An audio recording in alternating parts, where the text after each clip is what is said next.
দেশে পাল্লা দিয়ে বাড়ছে ডেঙ্গু করোনার প্রকোপ, উদ্বেগ ছড়াচ্ছে প্রতিবেশী দেশের সংক্রমণ, সতর্ক থাকার পরামর্শ চিকিৎসকদের। পলাতক হাসিনা কামালকে হাজির করতে পত্রিকায় বিজ্ঞপ্তি প্রকাশের নির্দেশ ট্রাইব্যুনালের। 1 মাসের মধ্যে গুম বিষয়ক আইন, বললেন উপদেষ্টা।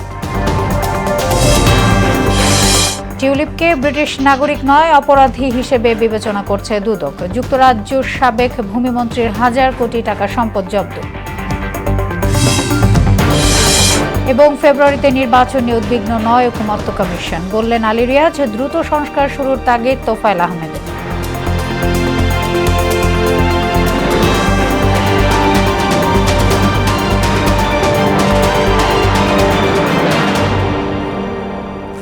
আসসালামু আলাইকুম, সবাইকে মোহনা সংবাদে স্বাগত। শুনছিলেন শিরোনাম, আর পুরোটা সংবাদ জুড়ে আছে আমি সোনিয়া ইসলাম। এবারে বিস্তারিত। দেশ জুড়ে পাল্লা দিয়ে বাড়ছে ডেঙ্গু আর করোনার প্রকোপ। প্রতি বছরই বর্ষা মৌসুমে ডেঙ্গু সংক্রমণের হার বাড়লেও চলতি বছর একই সঙ্গে উদ্বেগের বিষয় হয়ে দাঁড়িয়েছে করোনা। আর প্রতিবেশী ভারতে এর সংক্রমণ বাড়তে থাকায় দেশে এ নিয়ে উৎকণ্ঠা বেড়ে গেছে। তবে চিকিৎসকরা বলছেন, আতঙ্কিত না হয়ে সচেতন হলেই ভাইরাস দুটি মোকাবেলা করা সম্ভব। আরও জানাচ্ছেন উষা ফেরদৌস। গত রোববার পর্যন্ত চলতি বছরে করোনায় 4 জনের মৃত্যু হয়। নতুন করে 26 জন সহ এবছর আক্রান্তের সংখ্যা দাঁড়িয়েছে 246 জনে। একদিনে 291 নমুনা পরীক্ষার বিপরীতে 8.93% রোগীর করোনা শনাক্ত হয়েছে। লক্ষণ বলতে আমার 2 দিন ধরে জ্বর, তারপর শরীর ব্যথা, গলা ব্যথা আছে। এখন ডেঙ্গু পরীক্ষা করার আগে ওনারা এটা করতে বলছে যে করোনা টেস্টটা যে আগে করবে, পরে ডেঙ্গুর ওই টেস্টগুলো করবে। করোনা টেস্ট করতে আসছে, করোনা চিকুনগুনিয়া দুটো টেস্ট করাবো, এই জন্য আসছে। আর রোববার পর্যন্ত নতুন 1 জন সহ চলতি বছর ডেঙ্গুতে 30 জনের মৃত্যু হয়েছে। আক্রান্তের সংখ্যাও বেড়ে দাঁড়িয়েছে 5988-তে। চলতি মাসেই ডেঙ্গুতে আক্রান্তের হার সবচেয়ে বেশি। গত মাসে আক্রান্তের সংখ্যা ছিল 1773 জন। আর জুনের 13 দিনেই দেশ জুড়ে আক্রান্ত হয়েছে 1225 জন। সংক্রমণের শীর্ষে আছে বরিশাল বিভাগ। প্রচণ্ড ডেঙ্গু, প্রচণ্ড। অনেক বাচ্চারা তো ব্লাড একবারে নেই, বলতে বাবা মা খুব হাহাকার করতেছে। হঠাৎ করে জ্বর ধরা পড়ছে। জ্বর ধরা পড়ার পর আমরা বরগুনা সরকারি হসপিটালে ভর্তি ছিলাম 2 দিন। 2 দিন পর ওখান থেকে ডাক্তার আমাদের রেফার করছে। আমরা বরিশালে আসছি, বরিশাল থেকে রেফার করার পর আমরা এইখানে আসছি। ঘন ঘন বৃষ্টি এবং বাতাসের আর্দ্রতা ডেঙ্গু পরিস্থিতিকে নাজুক করে তুলেছে। এবার রাজধানীর চেয়ে দেশের অন্য এলাকায় ডেঙ্গুর বিস্তার অনেক বেশি বলে জানালেন এই চিকিৎসক। নাতিশীতোষ্ণ এরিয়ায় এই টেম্পারেচারটা কিন্তু ডেঙ্গু মশার ব্রিডিং এর জন্য খুব helpful. That's why it is very much prevalent in this areas. তো বাংলাদেশ কিন্তু এই রিজিয়নে পড়েছে। তো আমরা শুধুমাত্র চিকিৎসা দিয়ে কিন্তু ডেঙ্গু উই ক্যানট প্রিভেন্ট। সর্বস্তরের সচেতনতা এবং স্বাস্থ্যবিধি মেনে চললেই করোনা প্রতিরোধ সম্ভব বলেও মনে করেন তিনি। আমাদের কিন্তু 2টা ভাইরাল ডিজিজ একসাথে শুরু হয়েছে, একটা হচ্ছে কোভিড আর একটা হলো ডেঙ্গি। তো এইবার আমাদের অনেক বেশি সচেতন থাকতে হবে। আমি প্রথমেই যদি কোভিডের কথা বলি, আমরা আগেই জেনেছি যে কোভিডে আমরা কি করতে হয়। আমরা কয়েকটা স্বাস্থ্যবিধি যদি মেনে চলি তাহলে কিন্তু এটা আমাদের প্রকোপটা অনেক কমানো যাবে। প্রথম হচ্ছে যে আমাদের সবাইকে মাস্ক পরতে হবে। দেশে জনসংখ্যার ঘনত্ব বেশি থাকায় এই ভাইরাসের সংক্রমণ থেকে বাঁচতে ভিড় এড়িয়ে চলার পরামর্শ চিকিৎসকদের। উষা ফেরদৌস, মোহনা সংবাদ, ঢাকা। দর্শক, ডেঙ্গু পরিস্থিতি জানতে বরিশাল থেকে আমাদের সাথে যোগ দিচ্ছেন সহকর্মী শেখ শামীম। শামীম, আপনি তো বরিশাল জেলায় আছেন, বরিশাল জেলার ডেঙ্গু পরিস্থিতি আজ কেমন দেখছেন জানাবেন।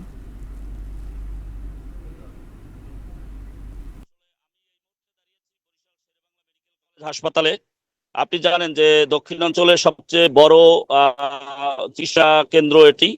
তো গত কয়েকদিনে সারা দেশের ন্যায় বরিশালেও ডেঙ্গুর প্রাদুর্ভাব বেড়েছে। বিশেষ করে ডেঙ্গুর হটস্পট হিসাবে বরগুনা জেলাকে দেখা হয়েছে।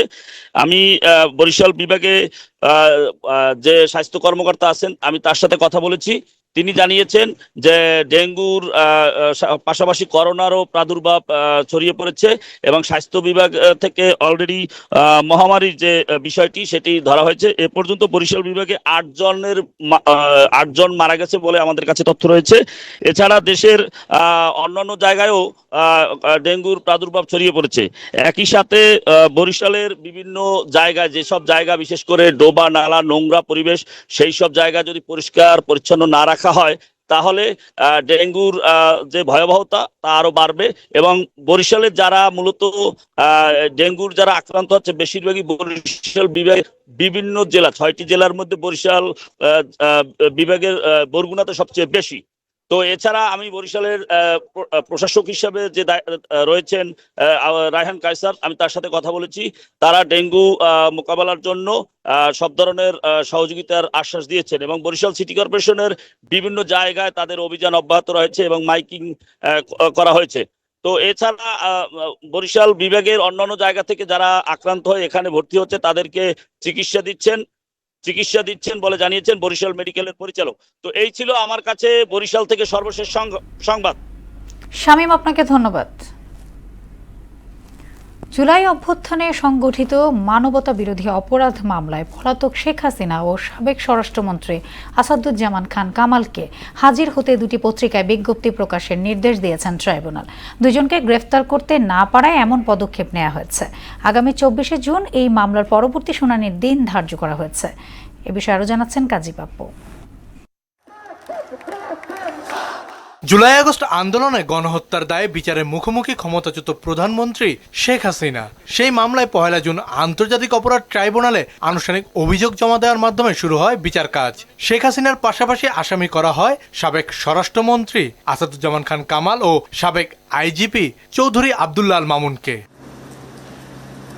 সোমবার মামলাটির শুনানি হয়। এদিন সকালে ট্রাইব্যুনালে হাজির করা হয় চৌধুরী আব্দুল্লাহ আল মামুনকে। তবে দাখিল করা রিপোর্টে পুলিশ বলছে শেখ হাসিনা ও আসাদুজ্জামান খান কামালকে দেশের কোথাও খুঁজে পাওয়া যায়নি। ট্রাইব্যুনালের আইন অনুযায়ী তাদের হাজির হতে দুটি পত্রিকায় বিজ্ঞপ্তি দেওয়ার আবেদন জানান চিফ প্রসিকিউটর, যা মঞ্জুর করা হয়। গ্রেপ্তার এড়ানোর জন্য বর্তমানে ভারতে পলাতক অবস্থায় রয়েছেন, তাদেরকে পরবর্তীতে গ্রেপ্তার করা সম্ভব হলে আদালতে সোপর্দ করবে। এই রিপোর্ট আসার প্রেক্ষিতে আমাদের ট্রাইব্যুনালের যে আইন আছে, আগামী 1 সপ্তাহের মধ্যে হাজির হওয়ার জন্য নির্দেশনা দিয়ে আদালতের এই আদেশটি দুটো বাংলাদেশের বহুল প্রচারিত পত্রিকায় বিজ্ঞপ্তি দেওয়ার জন্য আদেশ দিয়েছেন। এই পত্রিকায় বিজ্ঞপ্তি প্রকাশের পরেও আসামিরা আদালতে উপস্থিত না হন তাহলে আদালত তাদের অনুপস্থিতিতে বিচারের রাস্তায় অগ্রসর হবেন। আনুষ্ঠানিক অভিযোগ দাখিলের দিন ট্রাইব্যুনাল এলাকায় ককটেল বিস্ফোরণের ঘটনা ঘটে। শুনানির দিনও একই ঘটনা।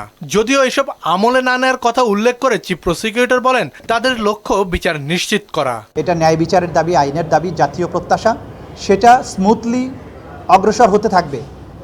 কেউ যদি এটাকে বাধাগ্রস্ত করার চেষ্টা করে, কেউ যদি আইন অমান্যকারী কোনো কাজ করে, সেই ব্যাপারে যথাযথ আইনি ব্যবস্থা গ্রহণ করা হবে।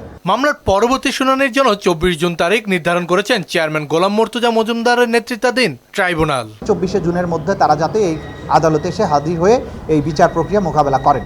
কাজী পাপ্পু, মোহনা সংবাদ, ঢাকা। 1 মাসের মধ্যে গুম বিষয়ক আইন করা হবে বলে জানিয়েছেন আইন উপদেষ্টা আসিফ নজরুল। সকালে সচিবালয়ে জাতিসংঘ মানবাধিকার কমিশনের গুম বিষয়ক প্রতিনিধি দলের সঙ্গে বৈঠক শেষে এই কথা জানান তিনি। একই সঙ্গে গুম আইনের অধীনে 2 মাসের মধ্যে স্থায়ী কমিশন গঠন করা হবে বলেও জানান উপদেষ্টা। এদিকে সরকারি চাকরি সংশোধন অধ্যাদেশ 2025 বাতিলের দাবিতে সচিবালয়ে বিক্ষোভ অব্যাহত রেখেছেন কর্মকর্তা কর্মচারীরা। শামীমুজ্জামান চৌধুরীর রিপোর্ট। সোমবার সকালে সচিবালয়ে আইন মন্ত্রণালয়ের নিজ দপ্তরে জাতিসংঘের গুম বিষয়ক ওয়ার্কিং গ্রুপের 3 সদস্যের একটি প্রতিনিধি দলের সঙ্গে বৈঠকে বসেন আইন উপদেষ্টা আসিফ নজরুল। আগামী 1 মাসের মধ্যে গুম বিষয়ক আইন করা হবে জানিয়ে আইন উপদেষ্টা বলেন এর আওতায় গুম সম্পর্কিত একটি স্থায়ী কমিশন গঠন করা হবে। আমরা একটা আইন করছি, আইনের আন্ডারে একটা পার্মানেন্ট গুম বিষয়ক কমিশন থাকবে। আমাদের একটা লক্ষ্য আছে, আমাদের এই গণঅভ্যুত্থানের বর্ষপূর্তির আগে আমরা খুব ভালো কিছু ল করে যেতে চাই। আগামী 1 মাসের মধ্যে গুম বিষয়ক আইনটা, সিআরপিসির যে অ্যামেন্ডমেন্টটা সেটা হয়ে যাবে। এছাড়া বিভিন্ন সময়ে যারা গুমের শিকার হয়েছেন তাদেরকে মিসিং সার্টিফিকেট দেওয়ার বিষয়টি আইনে যুক্ত করা যায় কিনা তা নিয়েও চিন্তাভাবনা চলছে বলেও জানান তিনি। এই মিসিং পার্সন সার্টিফিকেট যার কাছে থাকবে উনি ওনার পরিবারে কেউ যদি গুমের শিকার হয় তাহলে ব্যাংক অ্যাকাউন্ট নিয়ে ডিল করা, উত্তরাধিকারিত্ব প্রশ্ন, এগুলি নিয়ে যেন উনি প্রতিকার পেতে পারে, ডেথ সার্টিফিকেটের মতোই প্রতিকার পেতে পারে, সেটা আমরা চিন্তা করছি। এক প্রশ্নের জবাবে চাকরি বিধিমালা অধ্যাদেশ সংশোধনের বিষয়েও কথা বলেন আইন উপদেষ্টা। সরকারি কর্মচারী যে আইন আছে সেটা আমাদের ফয়জুল ভাই, আমাদের একাধিক উপদেষ্টা বলেছেন এখানে আপনার অবশ্যই পুনর্বিবেচনার অবকাশ রয়েছে। এদিকে সোমবারও সচিবালয়ে বিক্ষোভ করেন কর্মকর্তা কর্মচারীরা। দাবি আদায় না হওয়া পর্যন্ত আন্দোলন চলবে বলেও জানান তারা। আমাদের আগামী দিন কর্মসূচি বাদামতলায় 11টায় আমরা আবার জমায়েত হব। প্রত্যেক মন্ত্রণালয় থেকে আলাদা আলাদা মিছিল নিয়ে আসবেন। এর মধ্যে যদি আমরা আলোচনার প্রস্তাব না পাই, যদি সাড়া না পাই, তাহলে কিন্তু আমাদের এই দাবির সাথে আরো অনেক গুরুত্বপূর্ণ দাবি অ্যাড হবে, যা কল্পনা করতে পারবেন না। সরকারি চাকরি সংশোধন অধ্যাদেশ জারির পর থেকেই এটি বাতিলের দাবিতে বিক্ষোভ করে আসছে সচিবালয় কর্মকর্তা কর্মচারী ঐক্য ফোরাম। শামীমুজ্জামান চৌধুরী, মোহনা সংবাদ, ঢাকা। যুক্তরাজ্য বাংলাদেশে একটি সুষ্ঠু নির্বাচন দেখতে চায় বলে জানিয়েছেন বিএনপির স্থায়ী কমিটির সদস্য ডক্টর আব্দুল মঈন খান। সকালে গুলশানে ব্রিটিশ হাইকমিশনার সারাহ কুকের সঙ্গে বিএনপি মহাসচিব মির্জা ফখরুল ইসলাম আলমগীরের বৈঠক পরবর্তী ব্রিফিংয়ে একথা জানান তিনি। বলেন, দেশে দীর্ঘদিন গ্রহণযোগ্য নির্বাচন না হওয়ায় মানুষ ভোট দিতে উন্মুখ হয়ে আছে। বিএনপি শান্তিপূর্ণ বিশ্ব দেখতে চায় উল্লেখ করে মঈন খান বলেন, বৈঠকে মধ্যপ্রাচ্যের চলমান অস্থিরতা নিয়েও আলোচনা হয়েছে। বাংলাদেশের মানুষ ভোট দিতে চায় একটা উৎসব মুখর, এটা একটা বাংলাদেশের মানুষের জন্য। আমরা যেমন বৈশাখ মাসে 14ই এপ্রিল আমরা যেমন উৎসব করি, নববর্ষের উৎসব করি, বাংলাদেশের মানুষের কাছে কিন্তু ভোটের দিনটি এরকম একটি উৎসবের দিন। কাজেই তারা উন্মুখ হয়ে আছে কখন ভোট দেবে, কখন তাদের যে মৌলিক অধিকার তারা সেটা প্রয়োগ করবে এবং তাদের সত্যিকার যে প্রতিনিধি তাদেরকে নির্বাচিত করবে। দুর্নীতি দমন কমিশন টিউলিপ সিদ্দিকীকে ব্রিটিশ নাগরিক বা এমপি হিসেবে নয়, বরং একজন অপরাধী হিসেবে বিবেচনা করছে বলে জানালেন সংস্থাটির চেয়ারম্যান ডক্টর মোহাম্মদ মোমেন। তার বিরুদ্ধে দুর্নীতির সুনির্দিষ্ট তথ্য প্রমাণ রয়েছে বলেও জানান তিনি। এদিকে সাবেক ভূমিমন্ত্রী সাইফুজ্জামান চৌধুরী জাবেদের প্রায় 1025 কোটি টাকার সম্পদ যুক্তরাজ্য জব্দ করেছে বলেও জানান দুদক চেয়ারম্যান। এসইউ সেলিমের প্রতিবেদন। ঈদুল আজহার পর প্রথমবারের মতো দুদক কার্যালয়ে সংবাদ সম্মেলন করেন সংস্থার চেয়ারম্যান ডক্টর মোহাম্মদ মোমেন। এ সময় ব্রিটিশ এমপি টিউলিপ সিদ্দিকের বিরুদ্ধে দুর্নীতির সুনির্দিষ্ট তথ্য প্রমাণ থাকার কথা জানিয়ে দেশের প্রচলিত আইনে ব্যবস্থা নেওয়া হয়েছে বলে জানান তিনি। আমাদের কাছে তার যে স্ট্যাটাসটা হচ্ছে তিনি একজন আমাদের দুদকের অভিযুক্ত এবং অ্যাবসকন্ডার। রাজুকের প্লট কিংবা গুলশানের প্লট এটা ছাড়াও তার বিভিন্ন আমাদের হাতে এখন সম্প্রতি যেমন মৎস্য খামারের কথা চোখে পড়লো, এর মধ্যে আমরা তার একটা ইনকাম ট্যাক্স রিটার্ন ঘেটে দেখলাম হঠাৎ করে এক বছর তার স্বর্ণের পরিমাণ 10 ভরি থেকে লাভ দিয়ে 30 ভরি হয়ে গেল। তিনি যতই বলুন না কেন আমি বিষয়টা কিছুই জানি না, কিছুই যদি না জানেন তাহলে তার মন্ত্রিত্ব চলে যাবে কেন, কিছুই যদি না জানেন তার আইনজীবী আমাদের কাছে চিঠি লিখবেন কেন। সাবেক ভূমিমন্ত্রী সাইফুজ্জামান চৌধুরী জাবেদের প্রায় 1025 কোটি টাকার সম্পদ জব্দের পাশাপাশি 3 দেশে 500 বেশি বাড়ি ও ফ্ল্যাট চিহ্নিত করার কথাও জানান দুদক চেয়ারম্যান। সাইফুজ্জামান জাবেদের অনুপার্জিত এবং পাচারকৃত অর্থে ক্রয় করা প্রচুর সম্পত্তি এবার এনসি এর সহায়তায় আমরা জব্দ করতে পেরেছি। মোট 580টা বাড়ির আমরা সন্ধান পাই, তার মধ্যে 343টা বাড়ি যুক্তরাজ্যে, 228টা সংযুক্ত আরব আমিরাতে এবং 9টা যুক্তরাষ্ট্রে। বাংলাদেশের প্রপার্টি বাদ দিয়ে আমি এটা বলছি। এছাড়া যুক্তরাজ্যে থাকা বসুন্ধরা গ্রুপের চেয়ারম্যানের 2 ছেলে সহ 3 জনের সম্পদ জব্দে দুদক চিঠি পাঠাবে বলেও জানান সংস্থা প্রধান। আকবর সোবহান সাহেবের 2 ছেলে সাফিয়ান এবং সাদাত, এই 2 জনের প্রপার্টি সম্পর্কে আমরা তথ্য পাঠিয়েছি। এসইউ সেলিম, মোহনা সংবাদ, ঢাকা। লন্ডনে প্রফেসর ইউনুস তারেক রহমান বৈঠকে নির্বাচনের টাইমলাইন স্পষ্ট হওয়ার পর আলোচনা চলছে সব মহলে। 2-1টি রাজনৈতিক দল প্রধান উপদেষ্টার সমালোচনা করলেও জাতীয় ঐকমত্য কমিশনের সহসভাপতি অধ্যাপক আলী রিয়াজ বলেছেন, নির্বাচনের তারিখ নিয়ে রাজনৈতিক দলের অবস্থান কমিশনের কাজে প্রভাব ফেলবে না। আর স্থানীয় সরকার সংস্কার কমিশন প্রধান অধ্যাপক তোফায়েল আহমেদ পরামর্শ দিয়েছেন ফেব্রুয়ারিতে নির্বাচন ধরে দ্রুত সংস্কার শুরু। মোহনা টেলিভিশনে দেয়া একান্ত সাক্ষাৎকারে এসব কথা বলেন তারা। জাতীয় নির্বাচন নিয়ে রেজা খানের 3 পর্ব ধারাবাহিক প্রতিবেদনের প্রথম কিস্তি আজ। লন্ডন বৈঠকে আগামী বছরের ফেব্রুয়ারিতে নির্বাচনের সম্ভাব্য তারিখ ঘোষণার প্রক্রিয়ায় অসন্তুষ্টি জানিয়েছে জাতীয় নাগরিক পার্টি ও জামায়াতে ইসলামী বাংলাদেশ। দল দুটির মতে এতে প্রধান উপদেষ্টার নিরপেক্ষতা ক্ষুণ্ণ হয়েছে। তবে দ্রুত ও প্রতিযোগিতামূলক নির্বাচনের আকাঙ্ক্ষা রয়েছে জনসাধারণের মধ্যে। তত্ত্বাবধায়ক সরকারের উচিত যে দ্রুতভাবে নির্বাচন দেওয়া সম্ভব। যখন সবকটা দল অংশগ্রহণ করবে নির্বাচনে, দেন তখন নির্বাচনটা প্রতিযোগিতামূলক নির্বাচন হবে। যথেষ্ট পরিমাণ সময় দরকার, নাইলে ভালো নির্বাচন দেওয়া সম্ভব না। নির্বাচনের সম্ভাব্য সময় ঘোষণায় শঙ্কা দেখা দিয়েছে জাতীয় ঐক্যমত্য ও সংস্কারের ভবিষ্যৎ নিয়ে। যদিও ঐক্যমত্য কমিশনের সহসভাপতি বললেন, নির্বাচনের সঙ্গে তাদের কাজের কোনো প্রত্যক্ষ সংঘর্ষ নেই। এপ্রিলে নির্বাচন, ডিসেম্বরে নির্বাচন, এখন যেহেতু ফেব্রুয়ারিতে নির্বাচনের কথা বলা হচ্ছে, তার সাথে আমি কোনো রকম প্রত্যক্ষ সংঘাত দেখতে পাই না। নির্বাচনের তারিখ প্রসঙ্গে তাদের যে ভিন্ন মত আছে, সেটার কোনো প্রভাব জাতীয় ঐক্যমত্য কমিশনের সাথে কাজের ক্ষেত্রে পড়বে।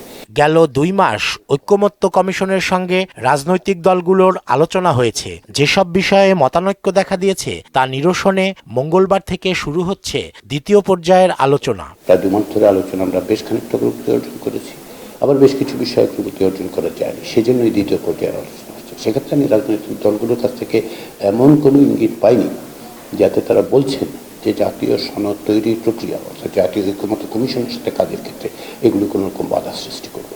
এদিকে তৃণমূলে স্বস্তি ফেরাতে স্থানীয় সরকার ব্যবস্থা সংস্কারের কাজ দ্রুত শুরু করা প্রয়োজন বলে মত দেন স্থানীয় সরকার সংস্কার কমিশনের প্রধান অধ্যাপক তোফায়েল আহমেদ। ফেব্রুয়ারিকে সামনে রেখে এখন খুব দ্রুত সংস্কার কাজগুলো শুরু করা দরকার। কোন কোন বিষয়গুলো নির্বাচনের আগে সংস্কার করে ফেলা যায়, কোন বিষয়গুলো নির্বাচনের পরে করা যায়, এগুলো ঠিক করে ফেলা দরকার।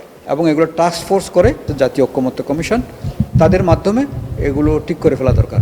আর সবগুলোর মধ্যে সব রাজনৈতিক দল একমত হতে হবে এমন কোনো কথা নাই। আমার তো মনে হয় দেশের সরকারেরও একটা জাজমেন্ট থাকবে। নির্বাচন নিয়ে সকল অনিশ্চয়তা কেটে গেছে বলেও মনে করেন তিনি। নির্বাচন নিয়ে কোনো অনিশ্চয়তা আছে বলে আমি মনে করি না। রেজা খান, মোহনা সংবাদ, ঢাকা। নির্বাচন তো আগামী 24 ঘন্টার মধ্যে দেশের কোথাও কোথাও মাঝারি ধরনের ভারী থেকে ভারী বৃষ্টি হতে পারে। সেই সাথে সারা দেশে দিন ও রাতের তাপমাত্রা কমবে বলে জানিয়েছে বাংলাদেশ আবহাওয়া অধিদপ্তর। আবহাওয়া অধিদপ্তরের সহকারী আবহাওয়াবিদ আফরোজা সুলতানা এই তথ্য জানান। বলেন, আগামীকাল সকাল 9টার মধ্যে দেশের বিভিন্ন স্থানে দমকা হাওয়া সহ বৃষ্টি, বজ্র সহ বৃষ্টি হতে পারে। এছাড়া আগামী 5 দিনের মধ্যে বৃষ্টিপাতের প্রবণতা অব্যাহত থাকতে পারে বলে জানিয়েছে সংস্থাটি। গতকালকেও সারা দেশে মোটামুটি অনেক জায়গায় বৃষ্টি হয়েছে, তবে আজকে থেকে মোটামুটি ভালোই বৃষ্টি হচ্ছে। তবে এখনও পর্যন্ত আমাদের যে আজ দুপুর 12টা পর্যন্ত যে রেকর্ড এসেছে সকাল 6টা থেকে, তো দেখা যাচ্ছে যে দেশের অনেক জায়গায় বৃষ্টিপাত হয়েছে। হালকা থেকে মাঝারি থেকে ভারী বৃষ্টি হওয়ার সম্ভাবনা রয়েছে। কক্সবাজারের রামুতে যাত্রীবাহী বাসের সঙ্গে কাভার্ড ভ্যানের সংঘর্ষে 3 জন নিহত হয়েছেন। এতে আহত হয়েছেন 7 যাত্রী। সকালে চট্টগ্রাম কক্সবাজার মহাসড়কের রামু রশিদনগর এলাকায় এই দুর্ঘটনা ঘটে। নিহতরা হলেন কক্সবাজার সদর উপজেলার PM খালী ইউনিয়নের হাবিবুল্লাহ, তার ছেলে গিয়াসউদ্দিন ও রামুর পূর্ব রাজারকুলের রিমঝিম বড়ুয়া। নিহত এবং আহতরা সবাই বাসের যাত্রী বলে জানিয়েছেন পুলিশ। ঘটনার পরপরই বাস ও কাভার্ড ভ্যানের চালকরা পালিয়ে যায়। এবার দেশের বাইরের খবর। ইরান ইসরায়েল সংঘাত প্রসঙ্গ। ইসরায়েলি বিমান হামলায় রোববার পর্যন্ত ইরানে প্রাণ গেছে 224 জনের, আহত হয়েছে 1277 জন। এদিকে ইরানের পাল্টা হামলায় ইসরায়েলের বন্দরনগরী হাইফায় 5 জন নিহত ও শতাধিক মানুষ আহত হয়েছে। চলমান সংঘাতের মধ্যেই ইরানের সেনাপ্রধান হিসেবে পদোন্নতি পেয়েছেন আব্দুল রহিম মাসোভি। এদিকে ইরানের পারমাণবিক অস্ত্র থাকা উচিত নয় বলে মন্তব্য করেছেন ইউরোপীয় কমিশনের প্রেসিডেন্ট উর্সুলা ডন ভার লিয়েন। ইশতিয়াক হোসেনের ডেস্ক রিপোর্ট। ইরানের সামরিক নেতৃত্বে শূন্যপদ পূরণে সশস্ত্র বাহিনীর নতুন চিফ অফ স্টাফ হিসেবে পদোন্নতি পেয়েছেন আব্দুল রহিম মুসাভি। এদিকে আইআরজিসির স্থলবাহিনীর কমান্ডার মোহাম্মদ পাকপুর, আইআরজিসির কমান্ডার ইন চিফ হিসেবে হোসেইন সালামিকে নিয়োগ দেন ইরানের সর্বোচ্চ নেতা খামিনি। আর খাতাম আল আম্বিয়া সদর দপ্তরের দায়িত্ব পেলেন আলী সাদমানি। এরই মধ্যে ইসরায়েলের গোয়েন্দা সংস্থা মোসাদের হয়ে গুপ্তচর বৃত্তির দায়ে দোষী সাব্যস্ত হওয়া এক ব্যক্তিকে মৃত্যুদণ্ড দিয়েছে ইরান। সোমবার এক প্রতিবেদনে তথ্য জানায় দ্য জেরুজালেম পোস্ট। ইরানি ক্ষেপণাস্ত্রের আঘাতে ক্ষতিগ্রস্ত হয়েছে তেল আবিবে অবস্থিত মার্কিন দূতাবাস। সামাজিক যোগাযোগ মাধ্যমে দেয়া এক পোস্টে এই কথা জানান মার্কিন রাষ্ট্রদূত মাইক হাকাবি। একই সঙ্গে জেরুজালেম ও তেল আবিবে অবস্থিত দূতাবাস ও কনসুলেট বন্ধ ঘোষণা করা হয়েছে। এদিকে ইরানের পারমাণবিক অস্ত্র থাকা উচিত নয় বলে মন্তব্য করেছেন ইউরোপীয় কমিশনের president Ursula von der Leyen. Israeli প্রধানমন্ত্রী নেতানিয়াহুর সঙ্গে ফোনালাপকালে তিনি একথা বলেন। ওদিকে ইরানের পারমাণবিক অস্ত্র তৈরির কোনো ইচ্ছা নেই বলে মন্তব্য করেছেন দেশটির প্রেসিডেন্ট মাসুদ পেজেশকিয়ান। তবে জ্বালানি উৎপাদন ও বৈজ্ঞানিক প্রয়োজনে তেহরান ইউরেনিয়াম সমৃদ্ধকরণ অব্যাহত রাখবে বলে সোমবার পার্লামেন্টে দেয়া ভাষণে জানান প্রেসিডেন্ট। ইরানের পারমাণবিক স্থাপনাগুলো ইসরায়েলি হামলার পরিপ্রেক্ষিতে জরুরি বৈঠকে বসছে আন্তর্জাতিক আণবিক শক্তি সংস্থা IAEA বোর্ড অব গভর্নর্স। সোমবার IAEA এর সদর দপ্তরে এই বৈঠক হওয়ার কথা রয়েছে বলে এক প্রতিবেদনে জানিয়েছে বিবিসি। ইশতিয়াক হোসেন, মোহনা সংবাদ। রাজধানীর মোহাম্মদপুরে সরকারি শারীরিক শিক্ষা কলেজ মাঠে উদ্বোধন হলো অনূর্ধ্ব-17 জাতীয় গোল্ড কাপ ফুটবল টুর্নামেন্ট। সকালে যুব ও ক্রীড়া মন্ত্রণালয়ের সচিব মাহবুবুল আলম ও অতিরিক্ত সচিব ইকবাল হোসেন টুর্নামেন্টের উদ্বোধন করেন। যুব ও ক্রীড়া মন্ত্রণালয়ের উদ্যোগে দেশের 8টি বিভাগ থেকে বালক ও বালিকাদের নিয়ে এই টুর্নামেন্ট চলবে আগামী 19 জুন পর্যন্ত। এখান থেকে প্রতিভাবান বালক বালিকা থেকে 40 জন করে মোট 80 জনকে বাছাই করা হবে। পরে তাদের দেয়া হবে উন্নত প্রশিক্ষণ। উদ্বোধনী ম্যাচে বালক বিভাগে বরিশাল বিভাগকে 1-0 গোলে হারিয়ে সেমিফাইনালে নিশ্চিত করে খুলনা বিভাগ।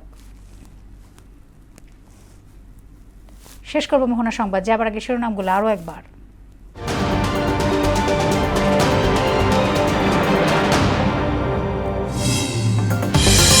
দেশে পাল্লা দিয়ে বাড়ছে ডেঙ্গু করোনার প্রকোপ, উদ্বেগ ছড়াচ্ছে প্রতিবেশী দেশের সংক্রমণ, সতর্ক থাকার পরামর্শ চিকিৎসকদের।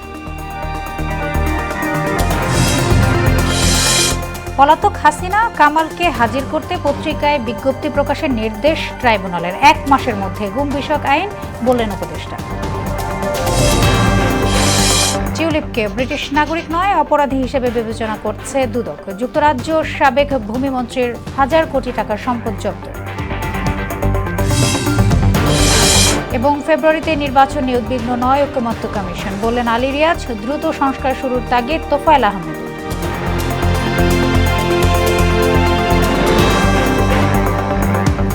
এই ছিল মোহনা সংবাদে। পরবর্তী সংবাদ রাত 9টায়। এর আগে সংবাদ এক নজর দেখবেন সন্ধ্যা 7টায়। মোহনা সবশেষ খবর জানতে ভিজিট করুন www.mohana.tv। সংবাদ দেখতে পারেন ফেসবুক, ইউটিউবে। এতক্ষণ সঙ্গে থাকার জন্য ধন্যবাদ সবাই।